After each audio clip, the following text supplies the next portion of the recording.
All right, folks, welcome back. Welcome to Return to Hideout number 306. We are back. It is Wednesday, back from the National Championships. Oh boy, what a weekend we had. But we're on the other side of all of that now, and what does that mean? Oh man, that means no National Championship, and for most of us, no major events left this set or next set. So that means that we've got to do things around here, man. That means that there's more crazy decks you're gonna see. That means there's a little bit lighter attendance. But you know what? It's the off season, folks. We're in it officially. So welcome to the off season. We will be your guide, as we always are, through these off months for some exciting Final Fantasy TCG action in months where otherwise there is none. And you know what? Well, we'll figure out some fun stuff to do between now and when events kick back up next March, April, something like that. Over the weekend, we had a lot of exciting things between, we had donations from some of you guys at Nats. Brett, big shout out. We had basically people donating prizes for stream or prizes for future larger events for you guys, which is awesome. We accidentally invented a new format, which we're probably going to run an event for, which is awesome. So we've got all kinds of wacky shit going on, man. But for now, tonight, just the regular, just the usual stuff. Oh, Mr. Finnegan, somehow still jet lagged from Nats. Gonna be chilling with the stream tonight. Hey, I don't blame you, brother. I literally, you say somehow still jet lagged? I was like trying to play a little bit of Final Fantasy Tactics after work. I sat down out there in the living room to play Final Fantasy Tactics around like 5 p.m. And then I just woke up from my unintended nap on the couch like 10 minutes before stream, so oops. We're all still recovering, brother. Okay, let's go ahead and jump into the games. We've got a couple good ones. Richie versus Greg, I think, is where I want to go. Greg, by the way, what an awesome human. I loved getting to meet Greg this weekend and then catch up with him throughout the weekend. It was a real pleasure. Real awesome person. Oh, crack at the cold one. Alright, oh my goodness, this one might be over sooner than later, dude. Greg is on Knights. Greg has abandoned all of his favorite decks and is playing Knights. Let me get the game on the screen here, because it might be over in just a second.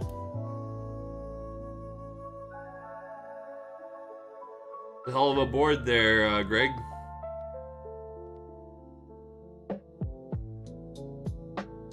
I'm gonna wait to punch the names in just in case we're changing off of this one in a second.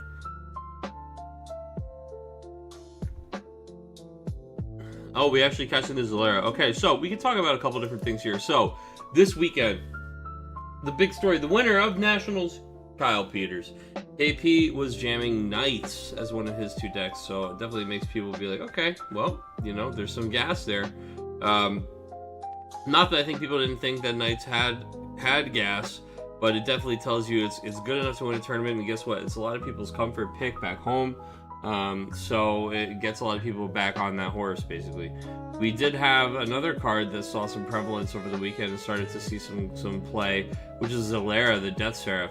This 4-cost ice summon from all the way back in Opus 3 that breaks all the dual forwards of mostly prime numbers, but also 2. So you got 2, 3, 5, 7, 11, 13 that the opponent controls.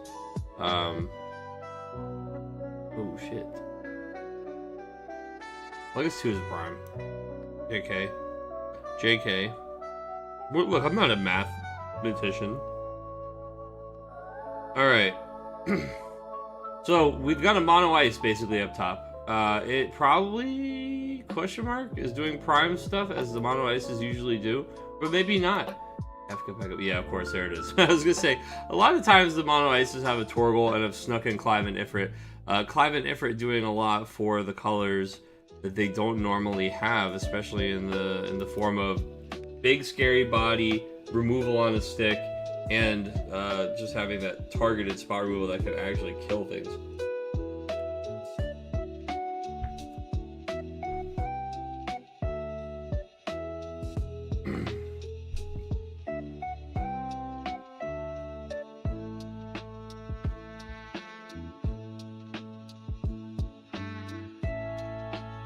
Beatrix LB coming in here. Just we have so many damn knights, you know. We don't have a Laswell to trigger this one, so playing her pre-combat's interesting unless there's not attacking.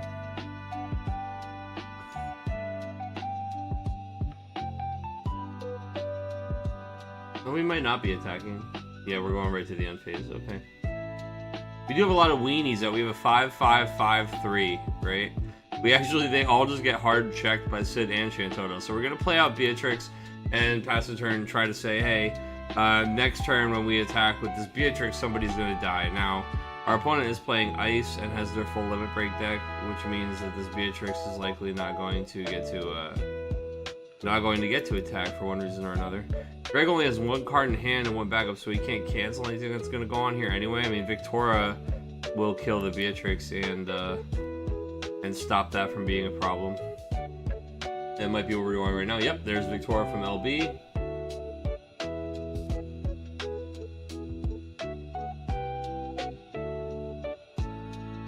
Going for the Gawain. Oh, sneeze. Forgive me.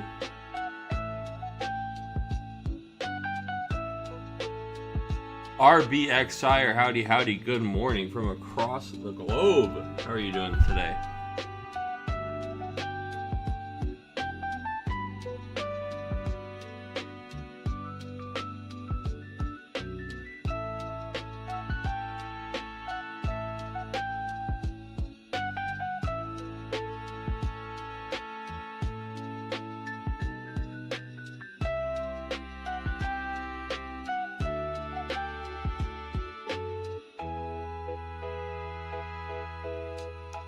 We didn't have anything for that, huh? We just let that happen?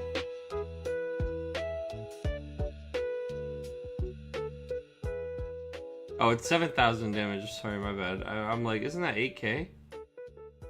No, it's not. No, I don't play a lot of Ice, can you tell? I'm well, thank you. Myself. Oh, I am doing great. I'm a little tired just because we had, you know, the weekend was our national championship, so, it's also 3 hours behind my time right now. So we flew out there, spent a whole day hanging out with everybody, and everybody wants to stay up late or whatever, but I was already minus 3 hours, plus I already woke up at like 6 in the morning for my flight. So exhausted Thursday, then, you know, you just never catch up on sleep. You're always like, oh, I'll sleep in. Except, you know, the roomies are up at 5 in the morning showering, or then your body's like, well, it's actually 9 in the morning, but it's not, and then, you know, who knows. So I got like 5 hours of sleep tops any given night at Nats. So then we fly back home just on Monday, and of course the flight is like 5 hours and change plus the 3 hours that you get back, and then your whole day just gone. And then you're just exhausted, bro. So I don't know. We're still like regulating. Like I told the stream earlier, I woke up from a nap that I didn't intend to take only a couple minutes before we started tonight. So that's where we're at.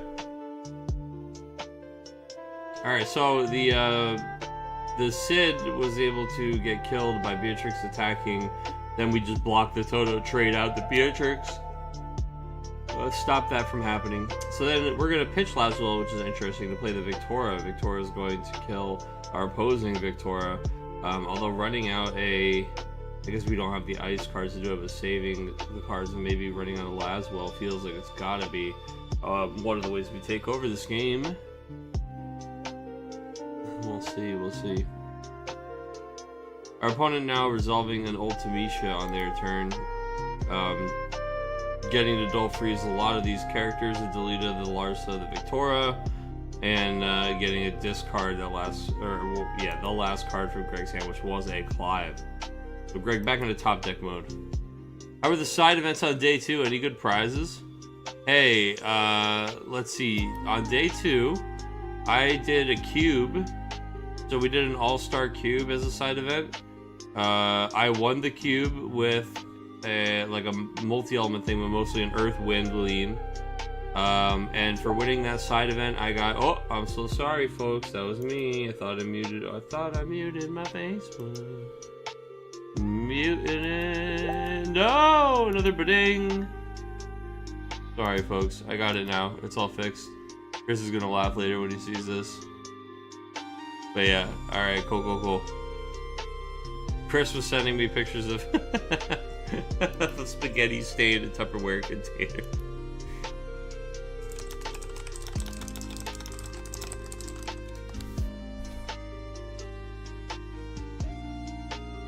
Alright.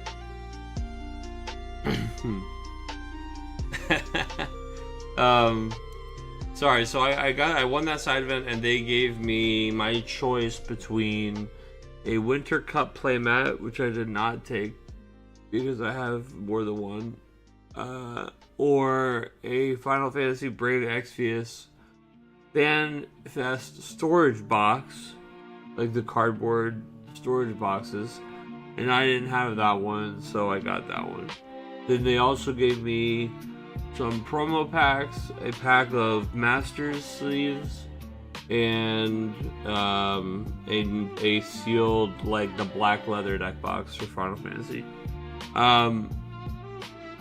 As I understand it, that was about what the payout structure was for all of the side events that were firing pods. So if you're doing like 4-man constructed pods, it was the same thing. Pre-release, they had like a team sealed pre-release thing that was going on, because some of the players, they had that idea to do that together. I thought that was really cool. I was honestly super jealous of that while they were doing it. I thought that was so fun to do a team sealed event.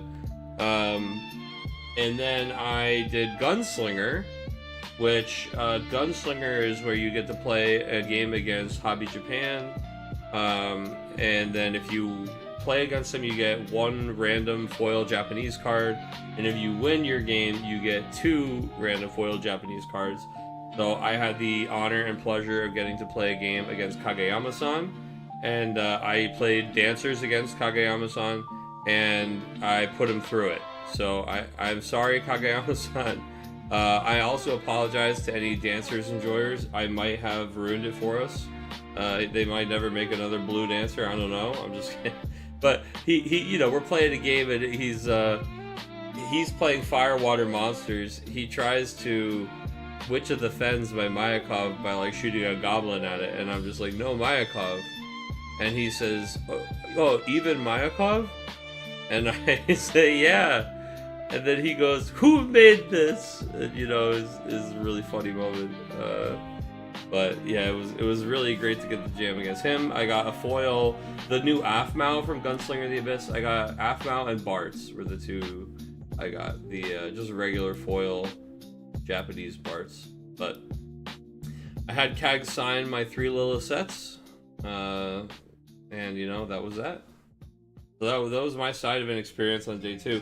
Otherwise, the side event that I started doing immediately upon dropping on day 1 was drinking and hanging out with all my friends in Los Angeles. So that's always one of the best events. And the reason that we're there, dude, right? The dancing game was so fun to watch. Oh, thank you. What was my deck B? Oh, we can tell people. It's okay.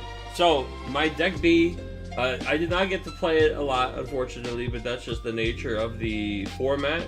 I will say the format is absolute dog shit. I don't mean the meta. The meta is great, but the format, deck AAAA BBBB, is probably the absolute worst possible way to do a 2-deck quote-unquote format, even though that's really not even 2-deck format. It's just 2 shitty half tournaments. The people on the second day get to play a real 2-deck format, and I'm kind of jealous of them.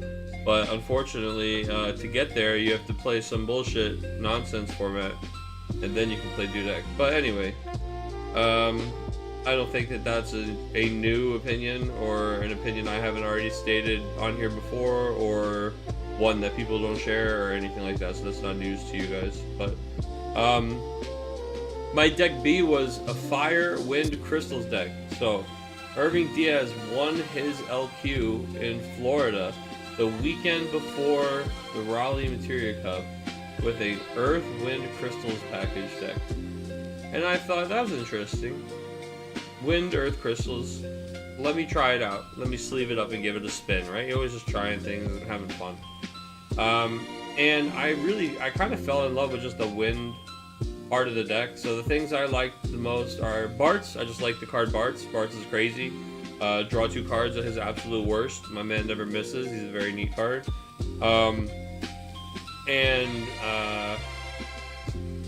Bartz and Vaughn. So Vaughn was actually the build-around card for Irving. That was the card that was basically his major win condition. Is crystal spending Vaughn. So he can spend 2 crystals to deal 4k to the board. You can do that as many times as you want, or of course you can use his S ability, Life of Crime, to double the damage that Vaughn deals that turn.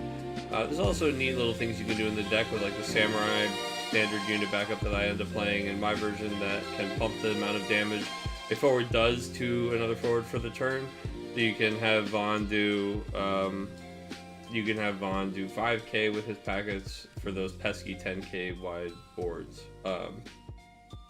So I didn't really like the Earth aspect of it as much, so I decided I was going to try other element combinations, since mostly the core of the crystal package in every element exists in every element and it's the same, right? The 3 of the guy that you search off Lucio in that color, the 6 different standard unit backups to generate the crystal, and then so you'd start looking at some crystal spenders and payoffs.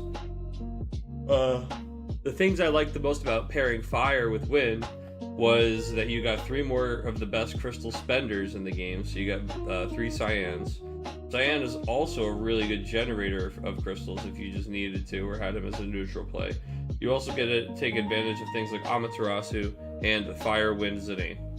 So I had put that together, and I had actually been just having so much fun playing it. It was something really different, and typically it did really well against the decks that tried to just go wide, because you had so many ways to get to a one-sided board wipe and reset things. And then it had a lot of ways to just get a lot of good value and just have really strong neutral turns, which a lot of decks don't do right now if they're not interacting with something. They're usually, like the control decks really want something to interact with every turn, whereas this was a way to kind of control their board and play like a mid-range game that had a lot of good neutral plays. I had a lot of fun playing it. I've been playing it for a couple weeks, the locals and stuff like that, testing it. Let me tell you, I never expected I was going to take that deck to Nats or play a deck like that at Nats.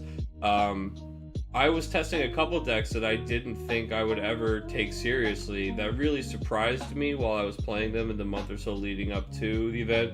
Dragoons was another one of those that just was like surprising how good it was. I was really looking for decks that had one-sided board wipes in them, and kept a tight control of the colors, or at least had a really good matchup into Chaos Arc decks. I felt like both of the decks I took were pretty well suited for those types of decks, and then that's not what I played against, right? That's just kind of what happens. There's a lot of players in the room. There's an awful lot of different decks in the room. I didn't expect to play against Mono Earth as many times as I played against in that tournament. I didn't get to play against Chaos Arc a single time in that tournament. So, it just is what it is when there's 127 players and they all have 2 decks on them that can't share cards. It means that you've got 256 or so, whatever, decks. You got a lot going on there, so... Yeah, Firewind Vaughn for special and color fixing. That's interesting. I didn't consider putting in a Firewind Vaughn. It's a little... I had, probably 5 or so flex slots. Yeah, I can give my list out, no problem now. It's a fun deck to play, to try it out at your locals. But it's just Firewind crystal stuff.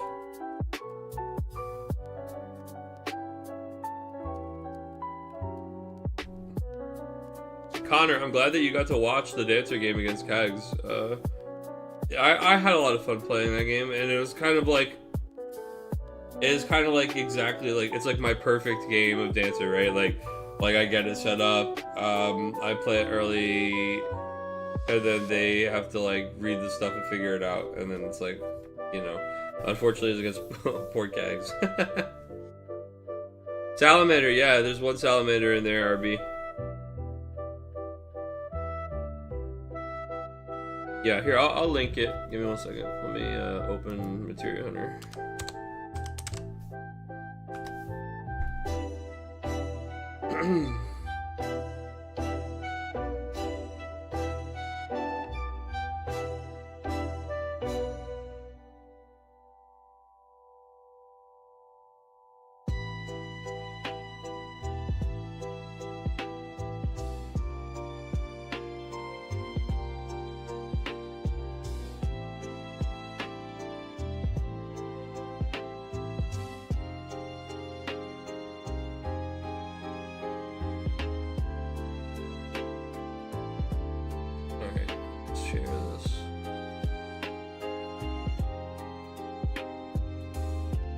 Alright, here you go. This is my, Oh, what do you mean join to? What the hell? Hold on, let me try this way.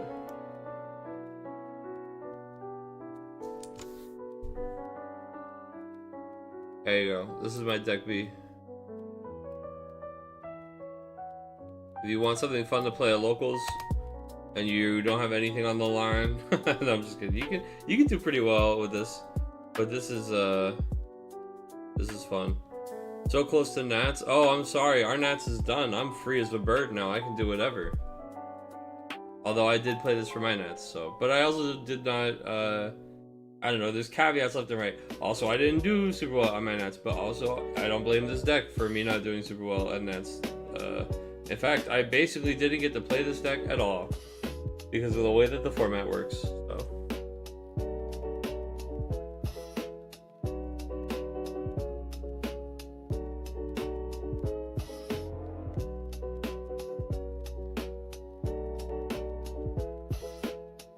2 weeks for you guys? Alright, well, hey, just lock it in, dude. Just lock it in.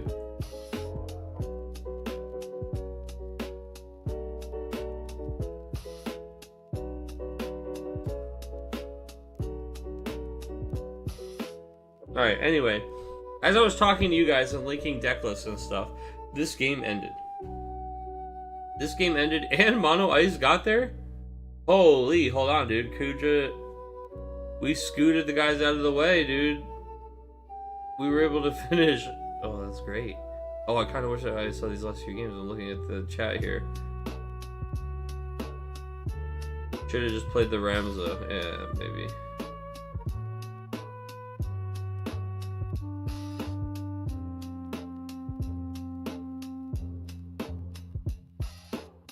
Interesting. Okay. Close out of here. Let's switch tables. I still have table 3 that we're looking for.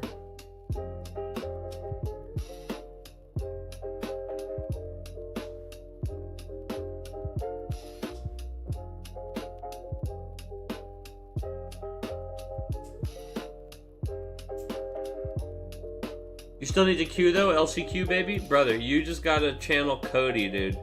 My man Cody, my brother, I absolutely love him to death. My man came to the tournament ready to plow. Had to get through the LCQ, won his invite in the LCQ on Friday, then slammed his way to day 2, then he got 3rd place, man. The guy has paid invite to Worlds.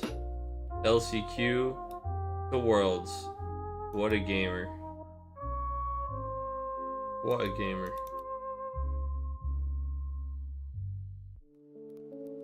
I can't join a game that's already in progress. I'm trying to spectate it. It won't let me spectate their game. You cannot join a game that is already in progress. What the fuck?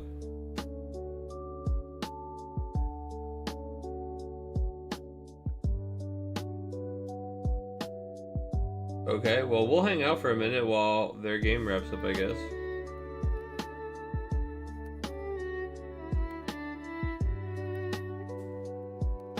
Oh no, my LB is not typed in there, sorry. I could play whatever you want in your limit break.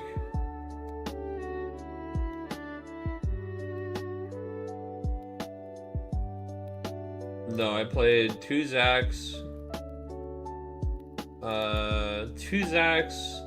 1 Sid, 1 Zidane, no Yuri's. I cut that stuff. 1 Ace, actually. I did end up playing 1 Ace in the limit break, not because you're looking for Ace to get a full board wipe, but sometimes when you only have like half a wipe with Vaughn, like I only have 2 crystals and Vaughn can do 4k, I would play Ace for the other half. Like just the fact that he was half of a board wipe in my limit break deck at all times was helpful. Definitely played 1 Vincent, 2 Zax, 1 Sid, 1 Zidane, 1 Vincent, 1 Ace, and then I think a Emperor and a Machina.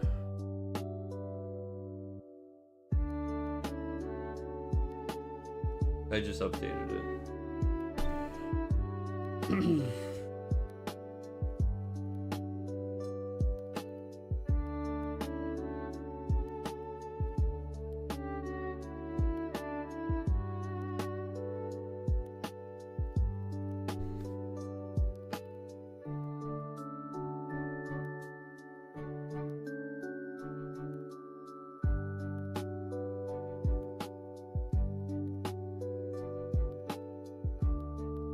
Yeah, like for whatever reason, I can't spectate their game. It tells me you cannot join a game in progress. Alright, my bad.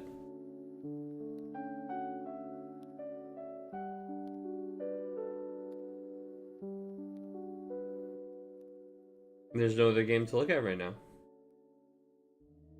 Yeah, deck 1 was Dancers. I didn't really change Dancers much at all from my Miami list if people are curious. I looked at doing Raw stuff with Dancers, but it was just, I don't need the light card in my deck. It was a little like, if you're doing Raw stuff, like if Purple Lilith is out and you're tapping characters to tap characters, you are already controlling the board. You don't need a Raw. You should already be able to control everything, and all you should be worried about at that point is A, converting your advantage into a win, but B, protecting the Dancers with like holding a Lilith special or something like that, or keeping up an abundance of caution on untapped Dancers to be able to respond to things with more dulls or the 8K. But yeah, Raw was a card that was never just good enough by itself. It was only good in that, like, in the little combo, and it just didn't really need to do that.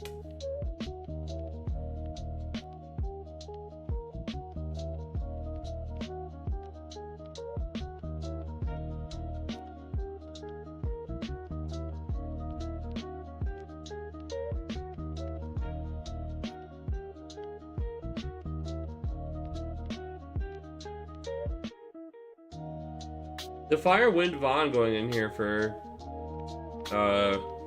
color fixing and the S is not a bad idea, especially because I play one Pinello backup.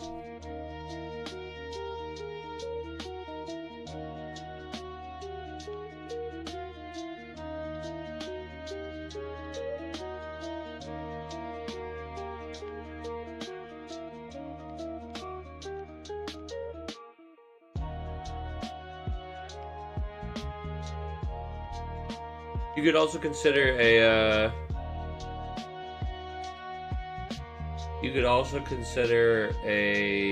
what you call it, backup, selfie backup, and then that's also pretty good with the Von Duel. Oh, Brett, what's up, brother? I got a full art Japanese Raw Law for my Gunslinger match. Well, I'll tell you what, if I won a full art Japanese Raw Law in my Gunslinger match, maybe I would put that into Dancers. I did open I opened a full art Raw in my prize kit. Or my entry bag. So that was hype.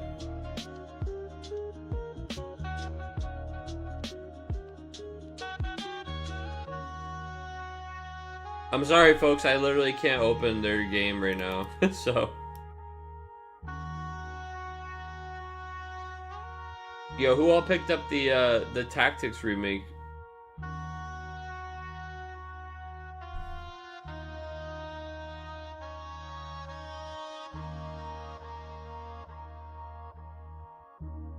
You opened a full legal playset of unit in your entry bag? Damn, dude.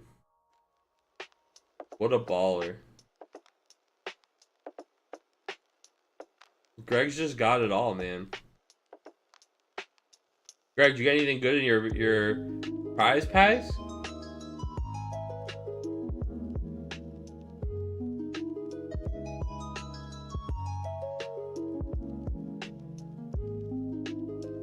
Dude, they had a lot of Legacy collection. Nothing notable. No, no.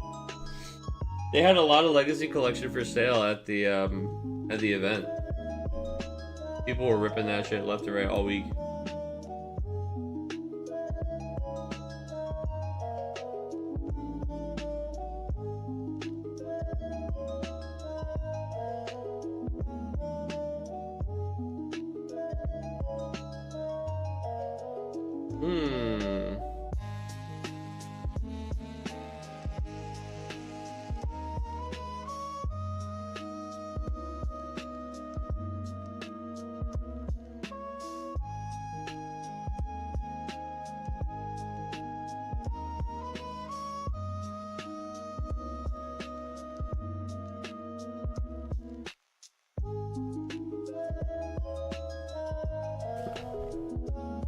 Hades 2 got to my money and attention before Final Fantasy Tactics did. That is fair. That's fair. Richie would have bought all the legacy stock out. Yeah, dude, they had a full carton every day. So they sold out of the carton almost every day.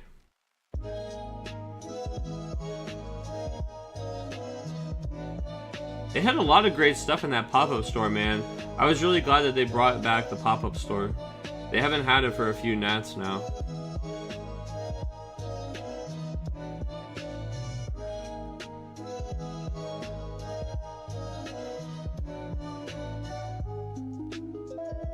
I also started on the Tactics remake last night, but I will tell you, dude, Final Fantasy Tactics has that same power over me that it's always had.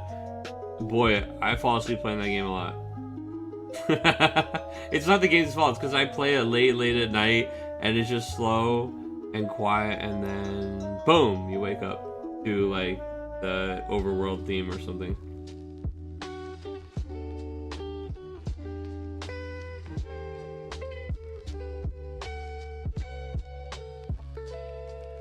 Alright, come on, table 3.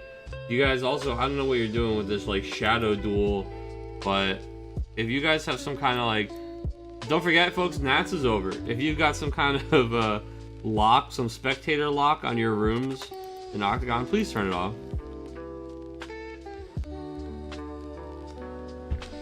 Please click that little allow spectators button for me. I would really appreciate it.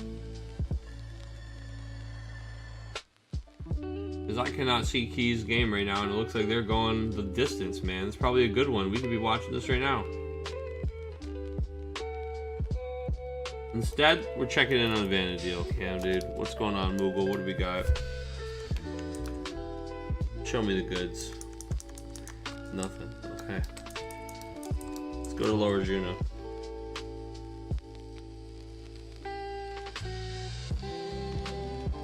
Yeah, man. Final Fantasy Tactics has amazing music, and I'm glad they didn't touch it for the remake, Brett says. Man, I really am glad how little they fucked with it. And I think the voice acting really adds a lot to it. Like, I think the voice acting really does elevate it to a whole other level. Sergio Bravo, happy Wednesday gamers, he says. Brother, this guy sent me fucking packing at Nats. Sent me to the Shadow Realm. Fucking mono word ass.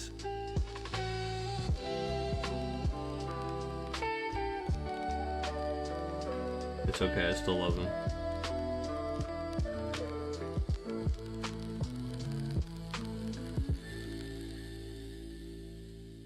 He had a great run, brother.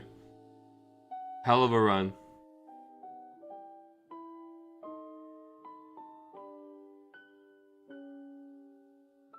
Alright, for the folks just joining us, for some reason I'm like locked out of table 3.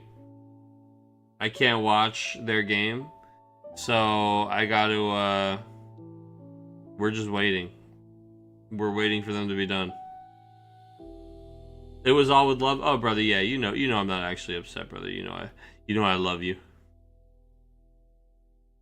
You know I love seeing that smiling mug across from me. Rating 7-0 on the slip, bro.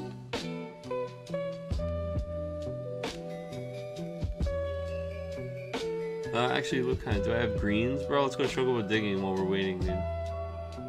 Give me some greens.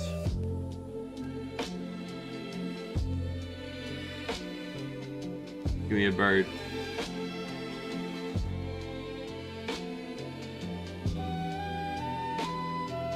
You weren't interested in Final Fantasy Tactics until you heard the voice acting. Am I doing English or Japanese? I'm doing English. So that I know what the fuck they're saying. Alright, it looks like their game is done. I'm seeing results getting typed in now. Alright, he got a 7-5 over JR. Key, if you're joining us back here on the stream now, if you're tuning into stream, Key, I couldn't join your game as a spectator for whatever reason. If that's something that you can fix on your end before, it might just be like you've been testing for Nats, so you've had the spectator thing flipped. Maybe it has nothing to do with you at all, but if that is something that's in your power, please make sure I can watch your game for content. Alright. I've got all the results. We're gonna dig in the ground. The zone has nothing left to dig up, folks. Wouldn't you know it? So that means we're going into the next round. Alright.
Oh, rub it in. Rub it in. Why don't you, RBX, sire? We're having best of 3 2-deck for Swiss and Top Cut. So you guys are actually playing 2-deck format, not some bullshit. I would prefer literally every other option. I would prefer single deck. I would prefer A, B, A, B, A, B. I would prefer, of course, a real 3-deck or 2-deck format. Literally everything is better than the format that we had this year for Nats. It's just like the worst way to play.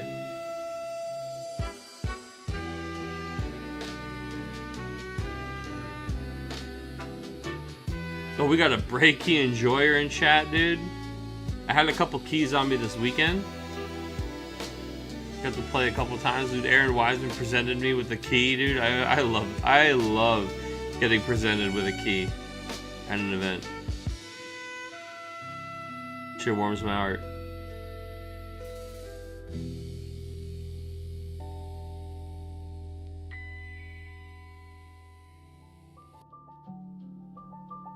Alright, the pairings of our players are popping into the tables.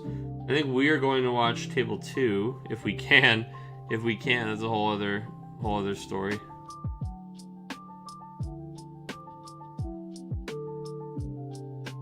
We're just digging. We're digging.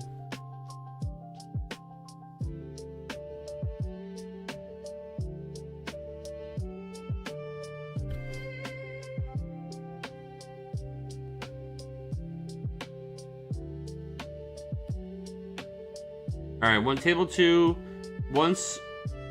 So Key has the room posted. Once June joins table 2, if we can't spectate it, I'm just gonna message Key to like change that for the future, and then we'll watch table 1 instead.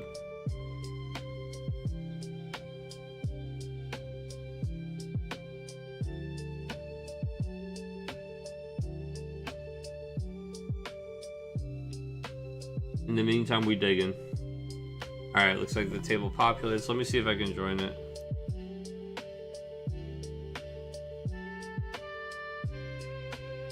Oh, it did let me join.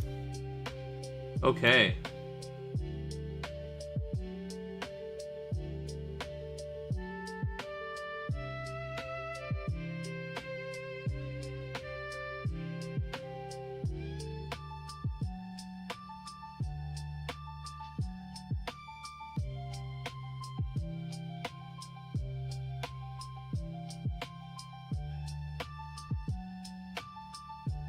Hey RBX man, I'm completely with you.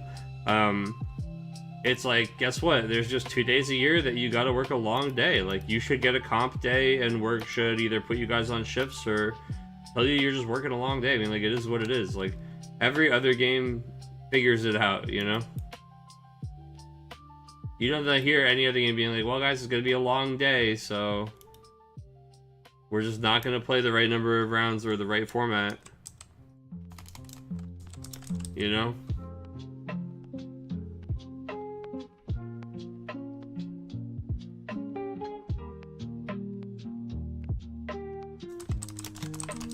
Alright, June versus Key. Names are up. Oh, didn't mean to wipe the chat like that. Alright, let's go.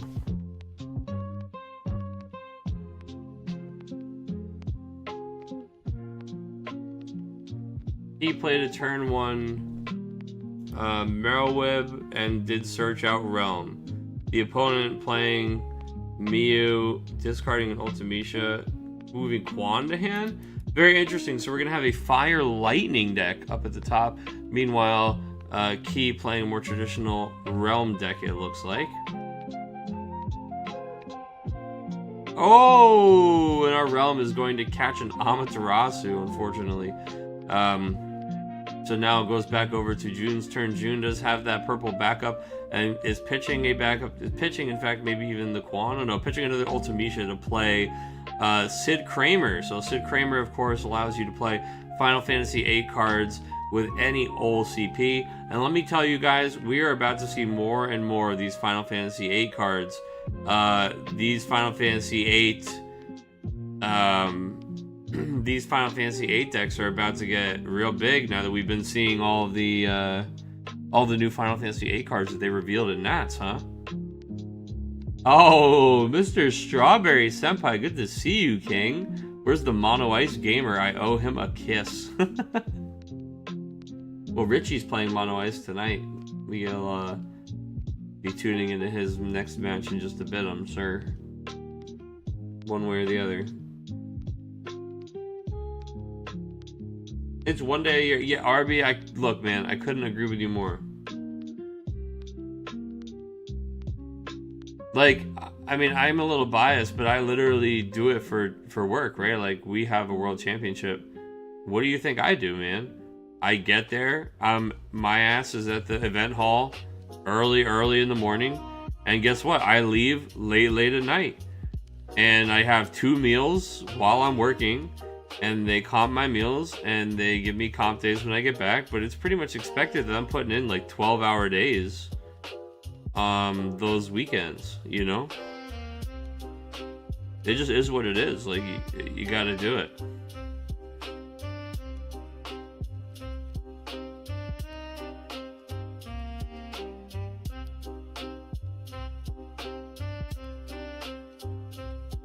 Alright, so we have a third color appearing up top here. There's an ice backup with G Deleter on the field as well. So we've got it looks like probably just a Final Fantasy VIII deck that has like a really solid, consistent backup engine line here. Meanwhile, on Key's side of the table, looks like this is a pretty earth heavy, actually, earth leaning monster list. Will be interesting to see what other surprises are here for us on this list.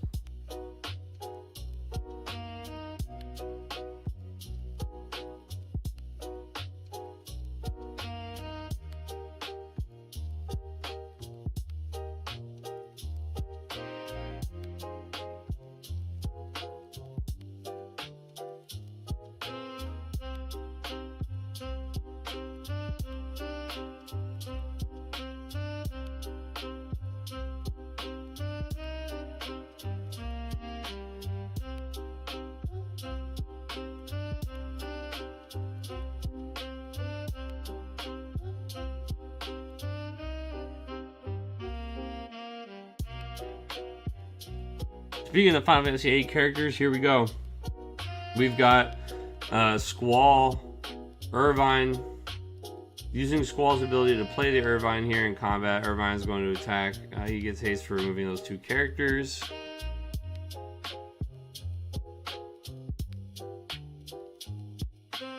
And that Squall's sitting pretty at 10k, man. Now we've got that new Squall and that new Laguna. What do you guys think of those cards? Huh? And the Go-Go, man. He's got such cool art. How do you guys feel about the spoilers?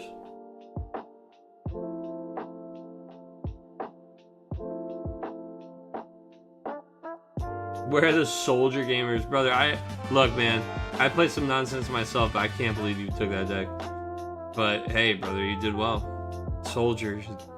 Where are the soldier gamers? In Japan. Viridian! With the Prime Submarino. Thank you very much, King. Hey, congratulations for another guy who had an incredible finish this last weekend. Did a really, really great job. Proud of you, my friend. Awesome Nats run.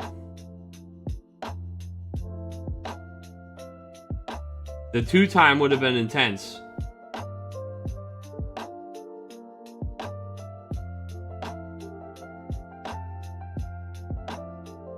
Oh, my H2O. Dude, Muhammad yelling hydrate at me from across the ballroom while I'm just drinking soju out of a water cup. Good times last weekend. Alright, let me go get my water. I don't have my water in here, Muhammad. You're keeping me honest. I can't just skip your pledge. I have to go get it. I have to get my water bottle. I'll be right back. 1 second, folks. Water bottle. Secret bottle. Oh, my water bottle's got a bunch of water in it. I definitely thought, hold on, I don't have to. It was just on the other side of the room with liquid. Turns out I filled it with water earlier today and did not drink it. That's another bad on me. Bringing my water. Delicious. Thank you. Thank you. Okay. I sang it. That made your day. Brother, I'll sing fucking anything.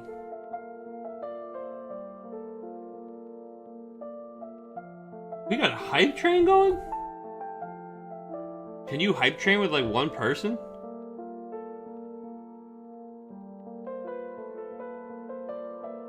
Is that what happens?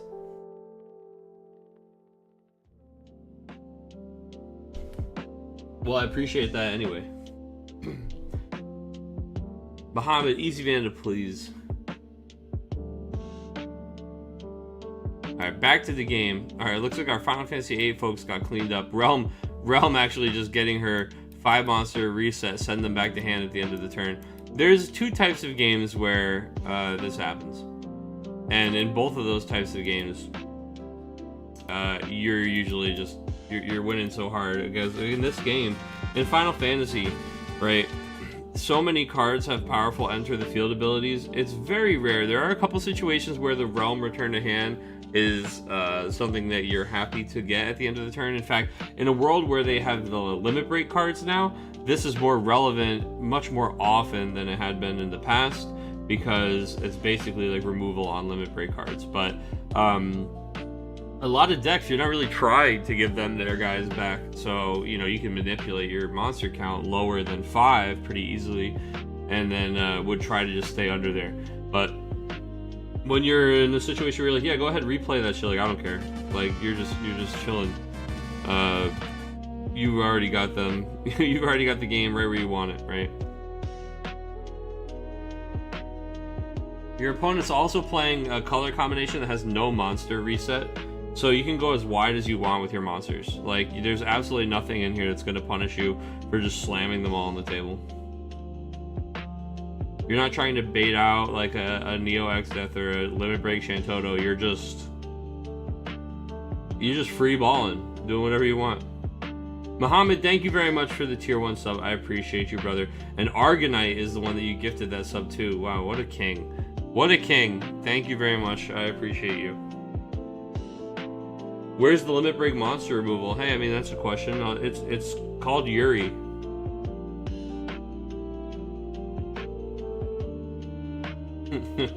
It's called Yuri. Next.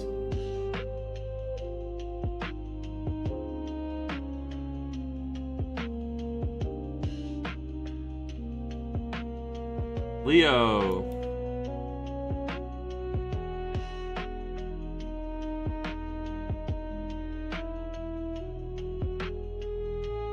Yeah, I wouldn't be too surprised to see some incidental monster hate or interaction of some kind on like a Wind X dual element limit break card. Oh, Mr. Tori, didn't even see you joining us there on the YouTube side of things, saying, yeah, a man who would certainly know. He says this game is over as the Realm now gets her, what, 8th monster on the table? 7th or 8th monster? Oh, goodness gracious.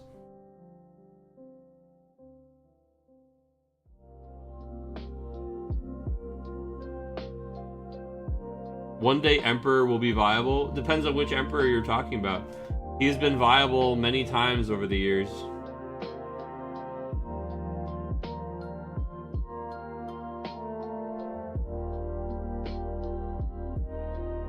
Oh my god. Stop. He's already dead. Yeah, now we're just gonna Gao. Let's tuck the Renoa, actually, yeah, so she doesn't get the damage 5. Yes, the Emperor is Kageyama's favorite character.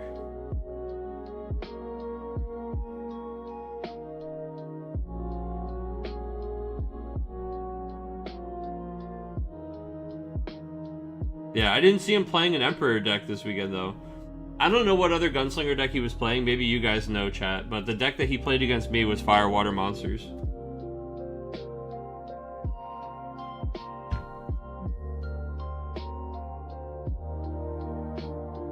Kageyama, he did the whole thing to me, brother. He did the old... he hit me with the old... You know, Realm into Atomos, into Princess Goblin, into Type the Backups play, you know, did the thing. But then it's funny, because I'm like, okay, I don't think he has Aba in hand. So I do my couple little set. Then next turn he goes and plays... he plays Furion to attack, and then goes to combat, and I tap the Furion with Lilith's ability once, and then he pitches a card from his hand to activate the Furion, and then I tap another card to dull Furion again, and then he just goes, I see, I understand. Passes. Oh, it was funny. I enjoy playing against him. He's such a nice guy too. He's always a good time to enjoy playing a game against Mr. Kags. Got your Legacy Emperor signed by Kageyama this weekend after he sent it to damage in your Gunslinger game. Oh no. Also the Moth Slashes, because how could you not? Yeah, so look, here's the thing, like, I don't know when it changed, man. People just get shameless, right? But when we first were told he would sign cards, everybody was told that they're allowed to get like one card sign, which kind of was like, oh, can I get like one playset sign? They're like, okay, fine, you can get a playset sign. But now people go up to Kageyama with like a fucking stack of cards, and they're like, hey, can you please sign these like 23 cards for me? And I just think, first of all, I mean, you know, the man, thankfully he enjoys signing cards. I think it's a little much. I think it's a little rude to ask him to sign so many cards at once, especially. But people sure ask that man to sign like their entire deck. Every year I just pick a playset that I would like him to sign and have him sign one playset of cards.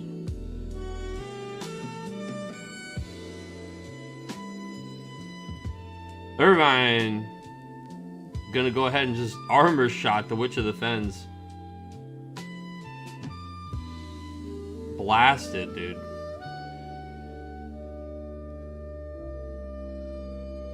You can't sign my entire collection of bulk. Well, look, I mean, not for nothing, right? Like, the Gunslinger is always the most popular side event, and it's always over full. Like, the list always has more people on it that could possibly get time to play against Kageyama and the Hobby Japan staff. And then, in between all of that, people are trying to get all their stuff signed. So, like, it's also, like, you're kind of holding up the line type of deal, you know what I mean? In and out, in and out.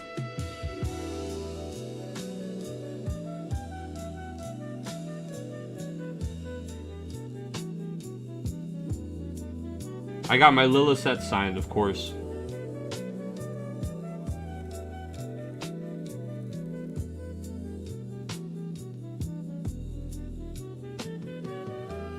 Hope he's got 7 more Irvine in hand. Yeah, no, unfortunately, I don't think so. 2 Hideas in damage. We are getting Irvine back off the Renoa here. I mean, yeah, so it is just like a full Final Fantasy VIII Funsies deck. And I think the Final Fantasy VIII stuff, like I said, the Laguna and the Squall that they revealed over the weekend are pretty interesting cards for that archetype. We'll see if it has enough juice that is worth the squeeze here.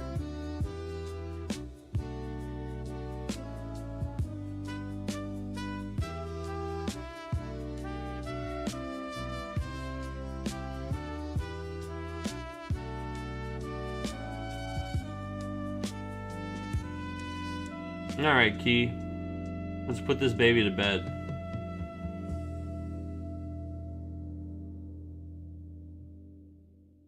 I guess we only have 4 attackers if we don't have a way to reactivate our Gao, so we won't be putting the baby to bed this turn. I got my banned Cecil sign. Oh yeah, did he chuckle at that one?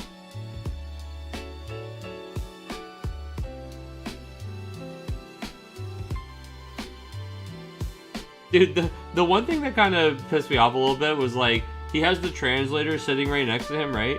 And, like, there were, like, 3 or 4 times that he said, like, multiple sentences out loud in Japanese, and she just sat there. And I was like, okay. Like, alright. She didn't translate a damn thing for me while I was playing against him. Not one sentence. Should have done the Rosa also. He signed that last year. That's funny.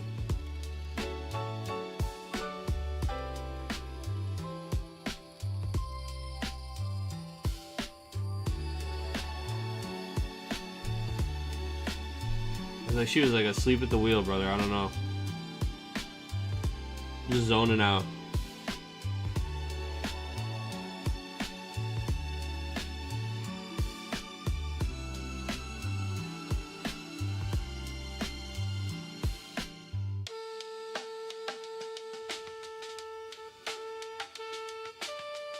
To be fair, he does it like 4.5 seconds. Well, first of all, it always takes longer than you think it takes. I literally multiple times watched that, like, hold up next Gunslinger, hold up some other person's thing, right? So, like, I get it, but at the same time, right? It's easy to cap people off to some similar same number to just keep things moving. But then also, yeah, it just comes from that thing where it's like, again, thankfully the guy likes to do it. But a way to get him to stop signing cards for everybody real fast is for people to start showing up with entire decks and shit that they want him to sign.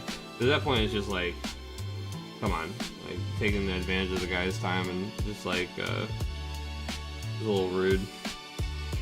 But I get it, people are excited. I also, of course, in my opinion, is colored by the fact that they were like, hey, don't ask for more than 1 card to be signed, please. And over time, we just kind of did our own thing and just asked them for more and more. But it's a give a mouse a cookie situation, for sure.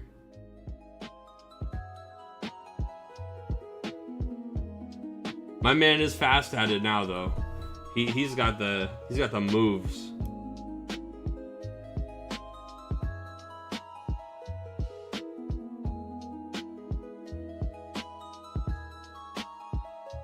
Alright, let me close this. So, monsters, of course, taking that one. The Final Fantasy VIII stuff pretty cool, but no monster interaction in that deck means a lot of the stuff just gets to sit on the table waiting for Witch of the Fens to turn it into a real big problem. And, well, there she is, the 3rd Witch of the Fens, causing yet more problems for our intrepid Final Fantasy VIII adventurer. Now, I think June is probably just getting into the mood, having seen some of those new 8 cards and starting to build a little bit of a framework for where you're going to slot in some of those new pieces, I think. Alright, switching tables here. She did not have 7 more Irvines in hand. Unfortunate. No, June, you haven't loaded the deck up with piles of Irvines?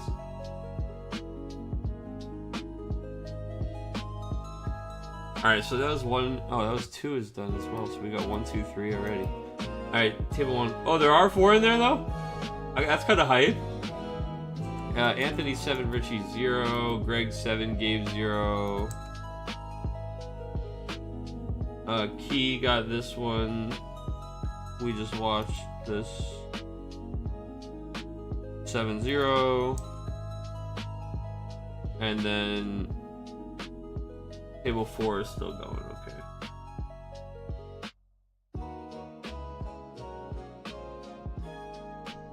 Yeah, June, what did you think of those new Final Fantasy VIII spoilers from this weekend? Kageyama Tawa here. Dude, Tawa, that signature is so funny. I'm dying. Every time I saw you sign it, those, it was so funny.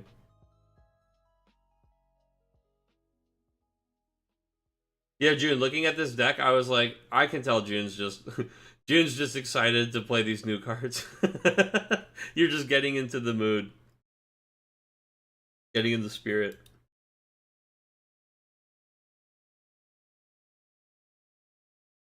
Oh, that's very cool. About when did you start?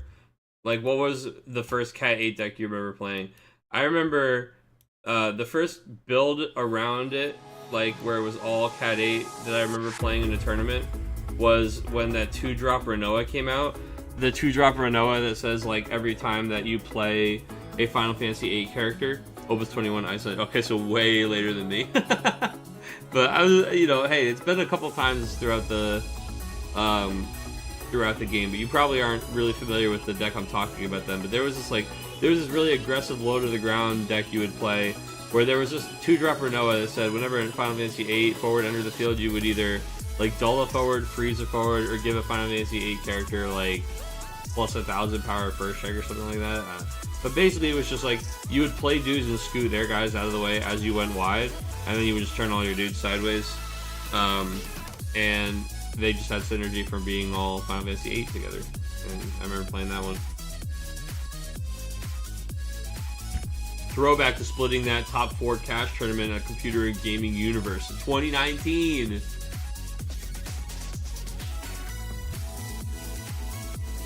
Alright. Table 4 is still on. So let's go to... Oh, I clicked the wrong... I didn't mean to click this one. I didn't mean to click this game. These guys are going to be like, what the heck is going on? Thanks you joined our game. I didn't mean to join your game. I meant to join table 4. Sorry, Mati 365.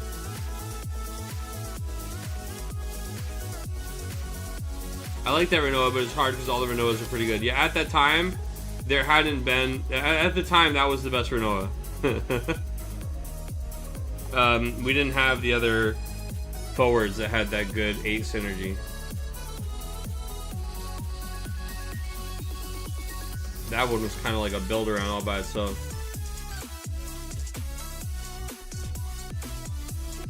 Alright, what's happening at this other table? Yeah, like when I played that card was, I mean, that was like brand new. Like in the set that card came out is when that was a deck.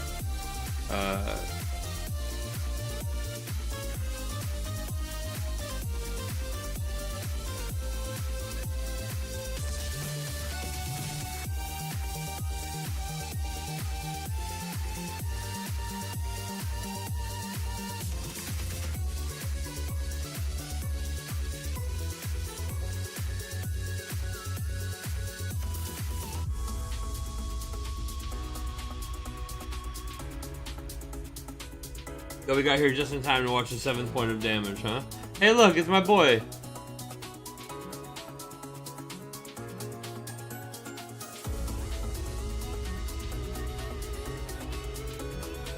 Alright, 7 of those, 7 to 1.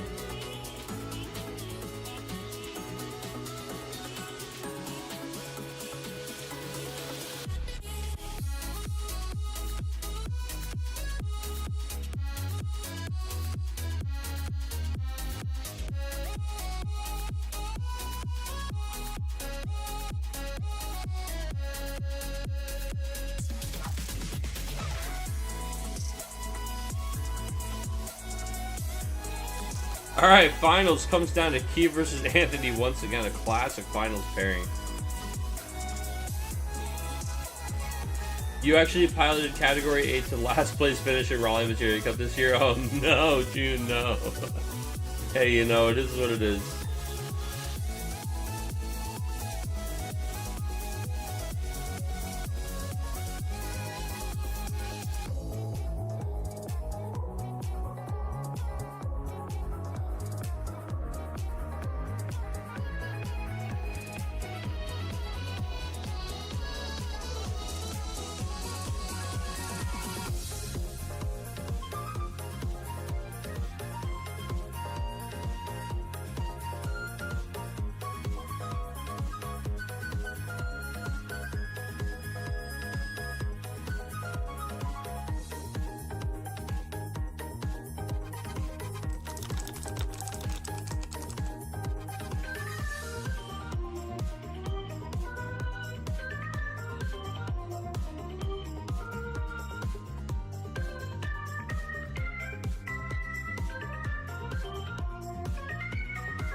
Post-Nats Clarity, Post-Nats Blues.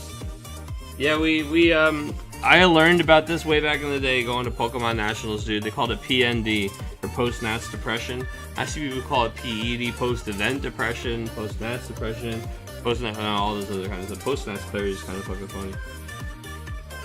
At least Bubby did it first. Yeah, dude, PND. We're home now. There's nothing. It's not even that. It's like lack of events depression. Bro, guess what we have to look forward to now, gamers? Nothing!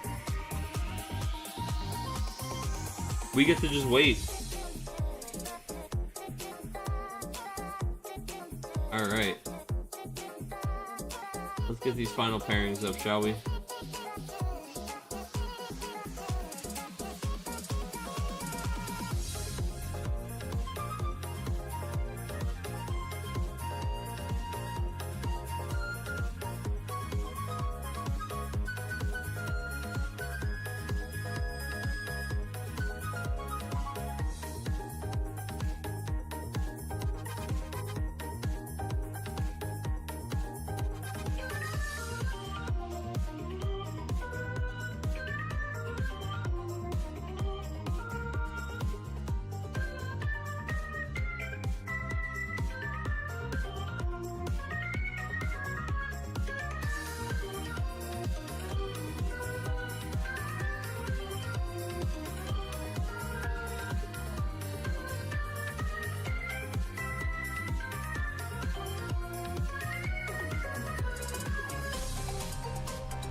Alright, sorry.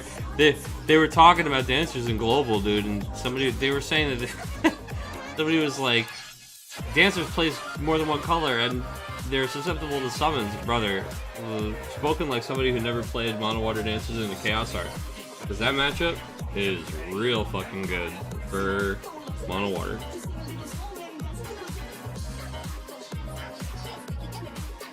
Rose is not crazy. It is good matchup. Unfortunately, those Mono Earth gamers will get you.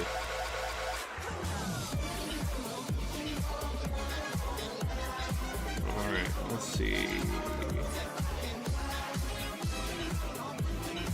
Good King Mugamog. What a curse Good King Mugamog song. Pairings are up.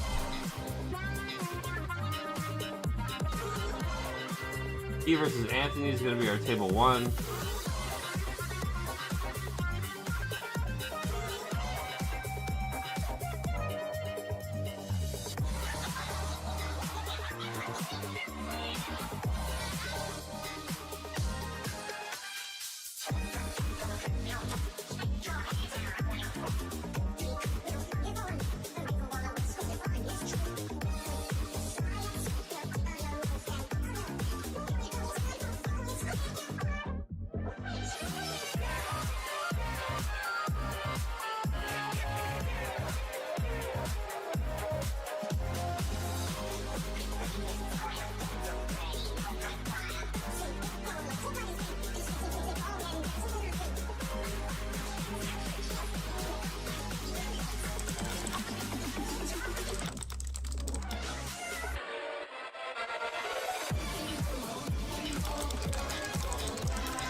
The plan for playing Warriors when I ran into Dancers was simple. Lose. Yeah, that's Warriors also is a really, really good matchup for me. Look, I imagine most people's plan was the same. To just not run into me, and guess what? It worked out for them.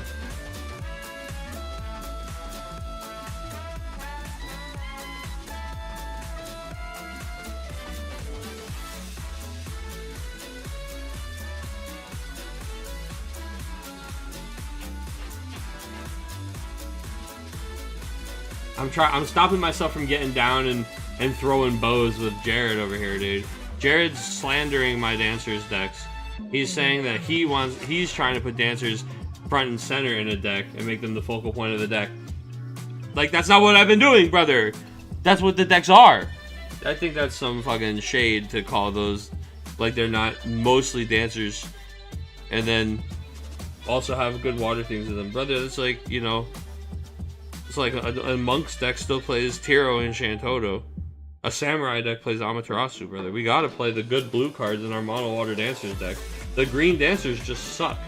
If there were good green Dancers, I would play a deck with the green ones in it.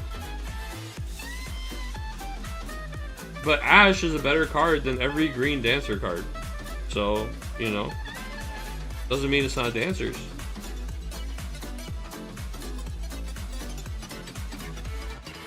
Alright, these tables are ready. We're going to table 1.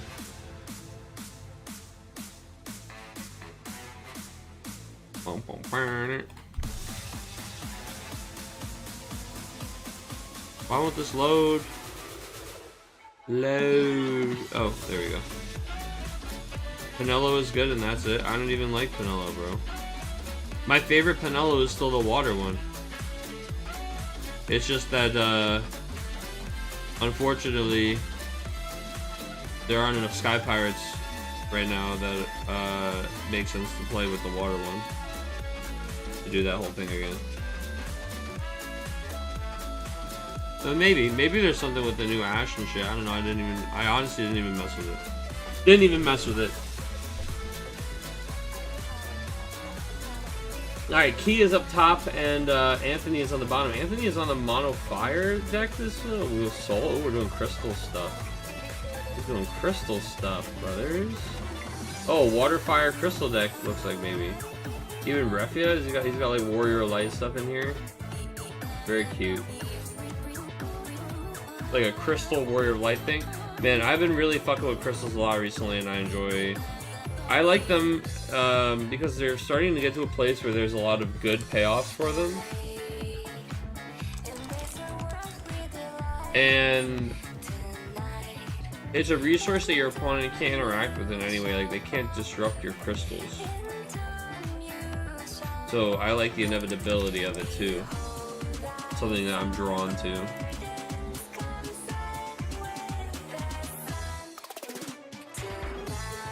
Alright.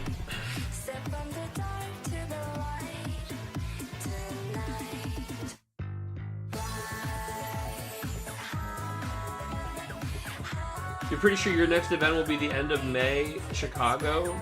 Well, Muhammad, I'll tell you what. I don't have any details for you about Winter Cups. What I do think is that they may be at different locations this year. But if that is the case, it's been a while. Me and the RVA boys have been talking about hosting another event. It's been a while since we've had one of our own RVA hosted off-season events. So the next Esper Series tournament is something that we might be putting together for January. So I will of course keep you in the loop. We'd love to see you guys come on down. Oh, we got a little Toto.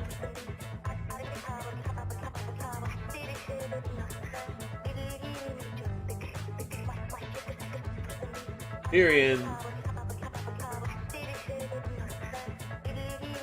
doing Furion things, coming in for a point of damage. That's damage 4. Building into the 5th backup. 3 crystals ready to go. This is going to make a Cyan really easy because we can pay 3 for Cyan with the backups, tap the other 2 backups to finish paying for the 5 crystals. And so Cyan all by himself from hand, we can still threaten a full board wipe, and we don't have to go. You don't have to overcommit to paying for that cost. So that Amma just blows us out, right? Not that our opponent is probably playing Amaterasu, just saying, you know, he does have red in the deck, and he does have maybe Aqua Terasu, the water Leviathan cancel.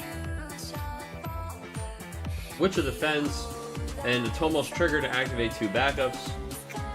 We can start really getting out of hand here if this is a Realm that we drop behind this. Discarding a Realm means it's Realm. Yep, there's Realm.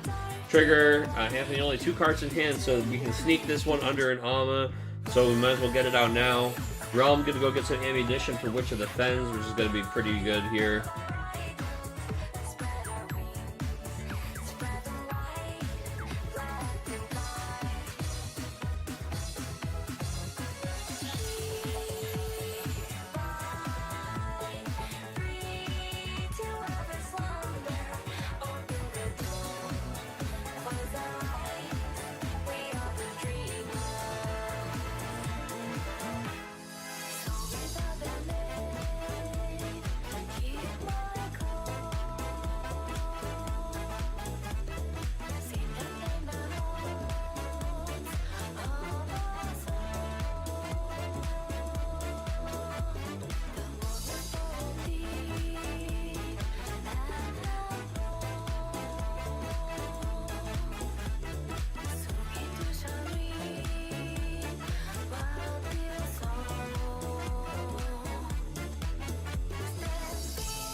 Oh boy, alright, so Crystal's doing crystal things here.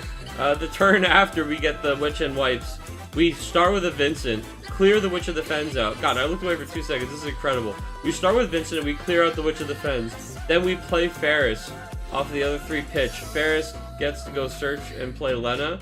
Lena is going to search for Warrior Light added to our hand. We're going to search for Bards. We're going to pay 3 crystals to spend Bards. Bards is going to get us Mog 6 and then a card to hand. We're going to draw a card of the Mog 6. We're going to pitch. We're going to play Warrior of Light Limit Break because we've got Bards, Lena, and Ferris now. Very, very cool from Anthony. Was definitely looking at something like this myself. Just because, as I said to you guys earlier, I've been playing a lot of Bards. I've been playing a lot of Crystal Bards decks, trying a lot of different Crystal builds with Bards. And sometimes the most annoying part is just not being able to play Bards the second you have 3 crystals every time. Like having to search for Bards can actually be a pain in the butt. And this Lena, being able to search for Warrior of Light was one that I was actually contemplating as something that could pair nicely with him. So very cool to see this from Anthony. I love this. We are going to be Leoing. We've got this bomb. But yeah, the forwards of the Warrior of Light can't be chosen by abilities, and they don't take any damage from abilities. So we're going to have to do something with Warrior of Light first. And bomb's not enough either. My man's a 2-drop 8K.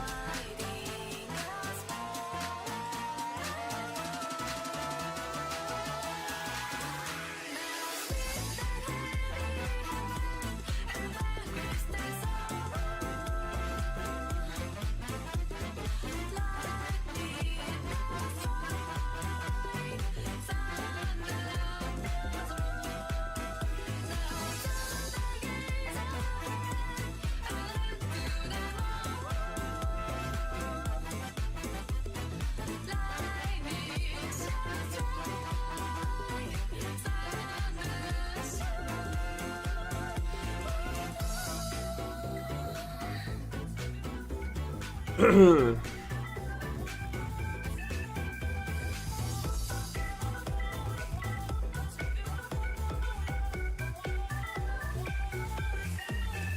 just on the old Warrior Light, yeah. That's one way to get rid of Warrior Light. Yeah, we animated the bomb and the Atomos to get to 8 characters. Just barely 8 characters, but Anthony has no thing. He's got 1 card in hand, so we know it's safe. We're going to go ahead and play the Titus out, put the Warrior of Light back. Now we play Marlboro.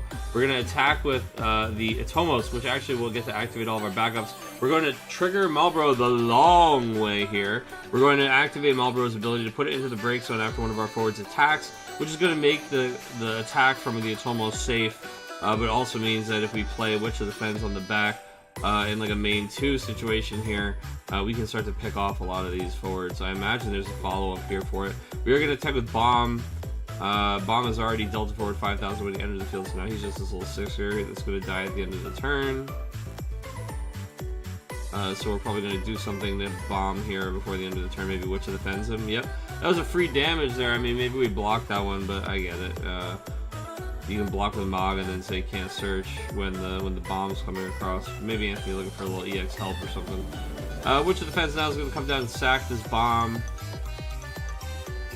Because we were considering a Mog activation there, but we're going to use Kalu to get rid of Ferris. Bomb is probably going to kill Vincent or Lena here.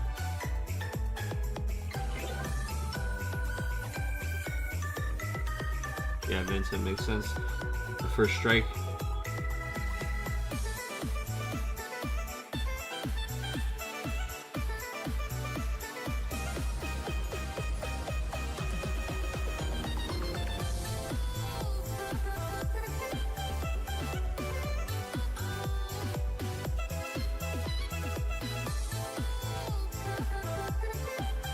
Vincent on the old Bartz, and Bartz of course was shrunk due to the Marlboro, so Vincent is going to pick him off. We're really cleaning things up here. Oh, when we have the Blue Worm from Key, play the Blue Worm, draw a card. Again, with the Witch of the Fens, we have the old Blue Worm. Ifrit's going to go ahead and cook Witch of the Fens here.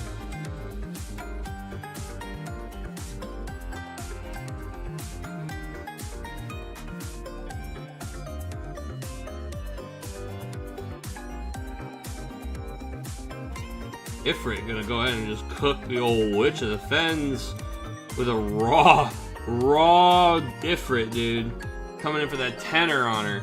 And we're gonna have to do something, man. Blue Worm to sack into Mog, because it's our board's about to get picked apart here. Ifrit can get chunked by Leo, thankfully, which is gonna be what happens here for sure. Yep. And then we pass turn to Key. The Ifrit sticking on the board and turning sideways every turn is gonna cause a problem real fast. The Atomos can't just easily attack into the Lena, but we might be finding a way to remove the Lena since the Atomos would be able to recycle our backups here.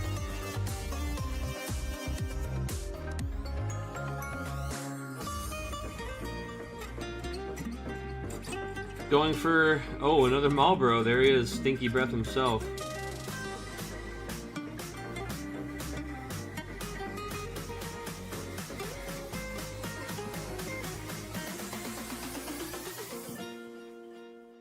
Marlboro, we're going to shoot the Ifrit, of course. -3 plus the 7 for Witch is the perfect amount to kill a big, strong Ifrit. Don't you just love when the 1 CP monster takes out the 7 CP bomb forwards? I mean, really, Marlboro is such a crazy card.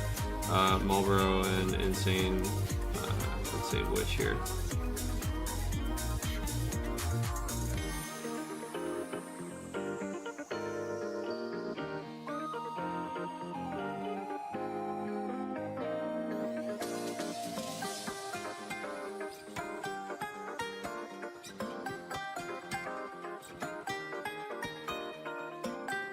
Ooh, Titus coming in.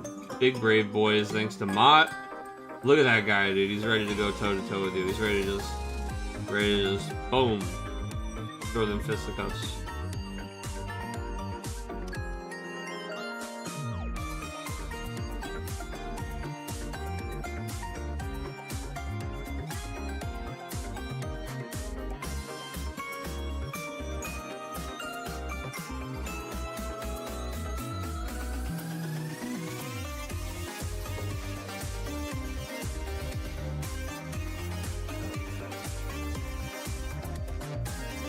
And then that's that, man. Anthony drawing for turn and getting Samurai and Leviathan. Dude, it was a really, really cool turn from Anthony to have. Like, it started off with, he had to Vincent LB in order to kill the witch so that he could do the turn to begin with, right?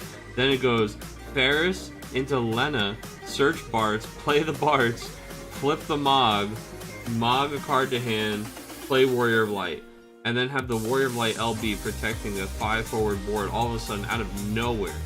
But we're able to get enough characters to Titus, which is a nice clean answer to that Warrior of Light. When we had so few things to do, the limit break of course is always there. Then we Titus and Warrior of Light back, are able to get to our last witch with the Marlboro and start cleaning things up, even the Ifrit that gets played later there from Anthony. So very cool to see. Congratulations to Key for taking it this week. Anthony, very nice deck as well here. And that is going to be it for us this week, folks. So I don't hate having a little bit of a shorter one when I'm still nodding off at the desk here and in my couch while playing Final Fantasy Tactics. Still recovering from the old time change and the long weekend and the lack of sleep. So we're gonna sort all that out. But anyway, folks, thank you so much for coming and tuning in this week. It is so good to see you as always. We will be back next Wednesday with your regularly scheduled weekly tournament. And well, I think that's about it about that, folks. If you guys didn't get a chance, please go back and watch the Nat stream from this weekend. Chantoto Cast guys out there. Hey, I noticed a lot of those overlays. They look pretty familiar. But no, those guys did a good job this weekend. You've got Mike Byrne and Brian Berkeley. Brian, thanks for stepping in. It was awesome news to hear. Unfortunately, Emmanuel couldn't make it, man. You hate to see that. He came by the stream. Emmanuel was hanging out with us, doing commentary, getting ready for Nats. And then, you know, tragedy struck, man. So our wishes with Emmanuel that he's feeling better. Unfortunate that he couldn't make it. And I think, though, that, you know, silver lining, right? Blessed with Brian Berkeley, did a great commentary with Mike. Those guys did a great job. I've been watching back a little bit myself over the last day or two, and it's been really enjoyable. So give those guys some support. Watch that stuff. Let them know they did a good job. It was awesome. And like, I had a couple people come up to me at Nats guys and ask if they could participate like Emmanuel did. Like, hey, I saw him come on the stream and I kind of want to join in and maybe do commentary one week or join you sometime. Guys, feel free to reach out and we'll get you in. We'll see what we can do. We've had a couple people ask that, and I just tell them, you just pick a date that you want to come on, let me know in advance. No, excuse me, and we'll sort it out. So, all right, guys, we are done. That is it for us. I will see you next time on Dragon Ball Z. Toodles!